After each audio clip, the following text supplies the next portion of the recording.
Mes chers élèves de 3e année, salam alaikum wa rahmatullahi wa barakatuh. Alors, je vais essayer, Inch'Allah, de vous présenter un autre exemple d'examen régional en la matière des SVT pour les élèves de 3e année, région de l'Est en 2024. Alors, voilà les examens. Essayez de ne pas voir la réaction avant de voir votre niveau en écrivant des réponses vous-même pour savoir les lacunes que vous avez pour les corriger en voyant les réponses ultérieurement. Alors, la première partie, la restitution des connaissances. Alors, il existe une seule suggestion correcte, cocher la bonne réponse issue de la vaccination. Un anticorps, la plaque motrice et la zone de contact entre quoi et quoi, le centre de la sensibilité consciente et. Alors, la vaccination, est-ce que c'est un moyen de prévention? Oui, bien sûr. Alors, un anticorps, c'est un antigène, ça ne peut pas être. Ce sont les anticorps qui se produisent pour attaquer les antigènes. Elle se produit par le lymphocyte B, bien sûr. La plaque motrice et la zone de contact entre quoi? C'est pas entre deux neurones, l'extrémité du neurone et une fibre musculaire. C'est la réponse qui est juste. Le centre de la sensibilité consciente se trouve au niveau de la peau, c'est un organe récepteur. Le muscle, c'est un organe effecteur. Au niveau de la moelle épinière, c'est le centre des réflexes. Donc, ça reste la dernière proposition. C'est au niveau du cortex cérébral. Alors, associé par les flèches, chaque terme de la liste A, ceux qui vont venir dans la liste B. Alors, le sida, voyons voir ici. Voilà, bien sûr, c'est une infection parmi les infections sexuellement transmissibles, IST. Alors, les déchirures, ça concerne quoi? Bien sûr, le muscle strié, l'influx nerveux, bien sûr, est transmis par le neurone, et le sérothérapie. Alors, l'exercice suivant, écrire devant chaque proposition les termes convenant parmi les termes suivants que se sont proposés ici. Alors, cellules immunitaires synthétisant l'histamine. Regardez la liste. Donc, c'est quoi? Bien sûr, c'est le mastocyte qui produit l'histamine. Micro-organismes vivants pathogènes ou bénéfiques, ça peut être quoi? Bien sûr, c'est un microbe. 3. Unité structurelle fonctionnelle du muscle, c'est la fibre ou bien la fibre musculaire. Organes effecteurs, ce sont les muscles. Citez les éléments qui interviennent dans le réflexe médulaire. Alors, bien sûr, le récepteur, le nerf sensitif, la moelle épinière comme centre nerveux qui transforme l'influx sensitif en influx moteur, un nerf moteur qui transporte l'influx moteur et un effecteur moteur qui effectue, ce sont les muscles qui effectuent le mouvement. Les étapes de la phagocytose, donc la première étape, l'adhésion pour la gestion et le rejet des déchets dans le cas normal, bien sûr. Alors, deuxième partie, le raisonnement scientifique à la communication écrite et graphique et l'exercice. À la suite d'un accident de la route, Ayoub ne peut plus marcher, ni se déplacer qu'en fauteuil roulant. Cependant, la motricité de ses membres supérieurs reste normale. Donc, il ne peut pas bouger la paralysie concerne les membres inférieurs, alors que les membres supérieurs, ils sont normaux. Alors, proposer deux hypothèses expliquant la perte de la motricité des membres inférieurs chez Dieu. Donc, si un exercice se présente de cette manière-là, essayez de voir quelle est l'activité nerveuse réalisée ici, qui a perdu, c'est la motricité volontaire. Donc, vous devriez savoir, poser la question vous-même, quels sont les organes qui interviennent dans la motricité. Bien sûr, il y a le cerveau, c'est-à-dire l'aire motrice, la moelle épinière, les nerfs moteurs et les muscles. Ce sont tous ces éléments qui peuvent être à la fois ou bien l'un des deux, ou bien l'un de ces quatre qu'on vient de citer, qui peut être attaqué lors de cet accident. Donc, on vous demande de proposer deux, vous pouvez deux. Alors, une lésion au niveau cérébral motrice empêchant la naissance de l'influx nerveux, on vous a demandé de poser une hypothèse. Deuxième hypothèse, une lésion de la moelle épinière empêchant la transmission de l'influx nerveux vers les moelles. Donc, la moelle épinière, c'est à l'intérieur, il y a les nerfs moteurs qui viennent de l'aire motrice, traversant la moelle épinière pour arriver aux différents muscles des membres inférieurs. Alors, afin de comprendre les causes de la perte de la mobilité, de la motricité des membres inférieurs chez Ayoub, le médecin traitant a réalisé une série d'examens médicaux. Les résultats obtenus ont révélé que le cerveau est intact, alors qu'une lésion grave est observée au niveau de la moelle épinière. Alors, en se basant sur les résultats, des examens détermine l'emplacement exact de la lésion en mettant une croix sur le schéma de document. Donc, puisque la paralysie il a attaqué les membres inférieurs, donc ici la moelle épinière normalement, et les membres supérieurs sont restés intacts, donc ça peut être cette partie-là ou bien jusque-là. Donc cette partie-là, il n'y a pas de normalement la lésion, ça peut être ici. Les membres supérieurs vont rester intacts, alors que la partie vers le bas, exactement ça peut être ici. Les membres inférieurs ils ne peuvent plus bouger, donc la lésion va être dans cet endroit. Alors, expliquez pourquoi cette lésion cause seulement la perte de la motricité des membres inférieurs.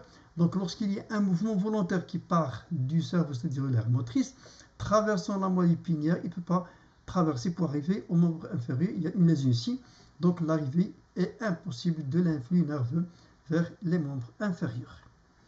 Donc, l'influx nerveux moteur pour les bras quitte la moelle épinière ici, pour arriver, donc il n'y a pas de problème ici, pas de problème, mais alors que c'est là, alors que l'influx nerveux destiné aux membres inférieurs doit traverser la lésion pour atteindre les membres inférieurs. À partir des informations fournies dans cet exercice et vos connaissances sur le système nerveux, complétez le schéma bilan, c'est-à-dire un résumé, ci-dessus documenté en utilisant les termes suivants. Vous avez les termes proposés. Alors, essayez de choisir les termes qui sont convenables pour remplir. Commençons par le départ. Donc, ici, vous avez le A. Alors, ici, on a l'aire motrice. Que s'est-il passé pour l'aire motrice? Influx nerveux moteur qui va faire le départ de l'aire motrice. Alors, il va traverser la moelle épinière. Ici, l'accident, qu'est-ce qu'il a provoqué? Bien sûr, la rupture ou la lésion de la moelle épinière. Donc, il y a normalement deux cas. Ou bien, condition normale de l'influx nerveux, il va arriver au muscle, il y a un mouvement normal, ça c'est pour les membres supérieurs. Alors lorsqu'il y a une lésion, deuxième cas, conduction interrompue de l'influx nerveux et la paralysie des membres inférieurs. Alors, répondre par vrai ou faux devant chacune des affirmations, si vous avez bien compris ce qui est arrivé à Ayoub, on peut répondre à ces propositions. Ayoub peut sentir une piqûre de moustique sur son pied. Donc le pied c'est le membre inférieur, donc il ne peut pas. C'est faux. Ayoub peut voir le moustique sur son pied. Alors, voir par quel organe? Parler, il n'y a pas de problème ici. Donc, il peut voir. Il n'y a pas d'attaque des organes qui interviennent dans la vision. Ayoub a perdu la sensibilité générale de ses membres inférieurs. Bien sûr, l'a perdu, c'est vrai. Ayoub ne peut pas éloigner le moustique en utilisant ses bras. Donc, s'il y a un moustique qui est sur son visage, il peut le faire dégager. Donc c'est vrai, il n'y a pas de problème parce que les nerfs qui arrivent aux membres supérieurs sont intacts. Donc il peut le faire. Je m'excuse au devoir précédent. Ayoub ne peut pas éloigner. C'est faux, il peut l'éloigner. D'accord. Alors, deuxième exercice concernant l'immunité. Le tétanos est une maladie grave causée par une bactérie qui sécrète une toxine affectant les contractions musculaires. Initialement au niveau des mâchoires, puis au niveau des muscles respiratoires, ce qui conduit à la mort par asphyxie, bien sûr. Alors, à partir du texte, je suis dégagé deux symptômes du tétanos. Donc ici, vous avez dans le texte, vous pouvez dégager ces symptômes. Contraction des muscles au niveau de la mâchoire, le trismus, contraction musculaire au niveau des muscles respiratoires. Pour comprendre le mécanisme de défense du système immunitaire contre cette maladie, on propose d'exploiter les données expérimentales suivantes. Alors, première donnée. Alors, document 1 ci-dessous présente le résultat des expériences réalisées sur lapin après quelques jours de son injection par une anatoxine, donc la toxine qui a perdu son pouvoir toxique et qui provoque la réaction du système immunitaire. En se basant sur les données de document, voyons voir ces expériences avant de voir la question. Alors ici, vous avez lapin 1 qu'on a injecté par la toxine. Vous devriez savoir comment son corps va réagir au bout de 15 jours. Voilà, ce lapin normalement doit être immunisé. Donc on a prélevé les sérums, dont on a ajouté ici la toxine, et puis le résultat obtenu précipité, c'est-à-dire un complexe antigène-anticorps. Décrire les résultats de la réaction immunitaire représentée par la figure 1. R, voilà ici. Donc la figure montre la formation d'un complexe immune, antigène-anticorps. On observe que des molécules en forme de Y, ce sont des anticorps ici, présents dans le sérum du lapin normalement immunisé se sont fixés spécifiquement sur les molécules dans la toxine tétanique. Question suivante, déduire en gestion votre réponse la voie ou bien la médiation immunitaire spécifique contre le tétanos. Donc, puisqu'il est ici production des anticorps, directement on doit répondre la voie immorale ou réponse immunitaire à médiation morale. Justification de la réponse de défense repose sur la production d'anticorps, bien sûr par les plasmocytes venus des lymphocytes B spécifiques sécrétés par les plasmocytes dans le sérum. Deuxième donnée, le document 2 résume les résultats obtenus à partir d'expériences d'injection de toxines et de sérum réalisés sur 3 lots de lapin. Regardez bien le document avant de voir la question, comme d'habitude. Alors, si vous avez l'expérience 1, un liquide physiologique injecté au lapin B, vous savez déjà les conditions de lapin A. Il est là. Toxine, ici la mort. Donc, qu'est-ce qu'on déduit? Bien sûr, la toxine est mortelle. L'expérience 2, sérum du lapin 1, c'est-à-dire le lapin 1, le voilà. Il est immunisé contre cette toxine-là. Le lapin C, toxine injectée à ce lapin-là, elle a survécu. Vous devez savoir comment elle a survécu. L'expérience 3, sérum du lapin A, lapin D, toxine maintenant diphtérique. Bien sûr, c'est la mort. Vous devrez savoir pourquoi ici, sérum, c'est sérum, injection sérum, mais ici, il y a la survie, ici, la mort.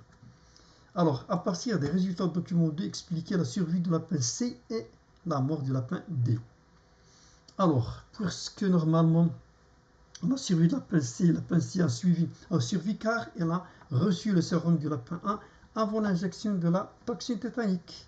Ce sérum contient des anticorps spécifiques contre le tétanos qui ont neutralisé la toxine et empêché la maladie. Alors pour la mort du lapin D meurt car le sérum du lapin 1, bien qu'il est efficace contre le tétanos, ne contient pas d'anticorps contre la diphtérie. C'est la spécificité immunitaire.